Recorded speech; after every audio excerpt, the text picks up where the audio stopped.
விண்வெளியில் விவசாயம். ஆமாங்க, இப்போ கிடைச்சிருக்கிற ஒரு சந்தோஷமான செய்தி இதுதாங்க. இந்த செய்தி என்னான்னு நீங்கள் கேட்டிங்கன்னா உண்மையிலேயே நீங்களும் சந்தோஷப்படுவீங்கிறது தான் 100% உண்மையான செய்தி. ஆமாங்க, 41 வருஷத்துக்கு அப்புறம் இந்திய வம்சாவளியான சுபான்ஷு சுக்லா அவர் விண்வெளிக்கு போயிருக்காருல, அதெல்லாம் உங்களுக்கு தெரிஞ்ச விஷயம்தான். இப்போ விண்வெளியில் இருந்துக்கிட்டு பல முயற்சிகளை எடுத்து ஆராய்ச்சிகளை பண்ணிகிட்ருக்காரு. இப்போ அந்த ஆராய்ச்சியில் அடுத்த கட்டமாக உலகமே வியக்கிற அளவுக்கு ஒரு வேலையை பண்ணியிருக்காருங்க. அது என்னன்னு கேட்குறீங்களா? அதாவது விண்வெளியில் விவசாயம் செய்கிறது எப்படின்ட்டு அந்த வேலைக்கான விண்வெளியில் விவசாயத்தை அவர் ஆரம்பிச்சிருக்காரு.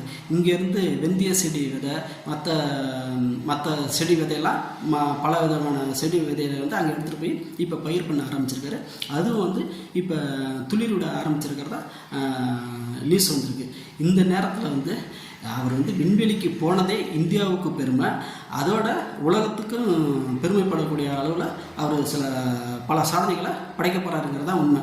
இந்த நேரத்தில் நமது சகோதரரான விண்வெளியில் வாழ்ந்து கொண்டிருக்கும் நமது அன்பு சகோதரர் சுபான்ஷு சுக்லா அவர்களுக்கு நமது மனப்பூர்வமான வாழ்த்துக்களை தெரிவித்துக் கொள்வோம். நன்றி, வணக்கம்.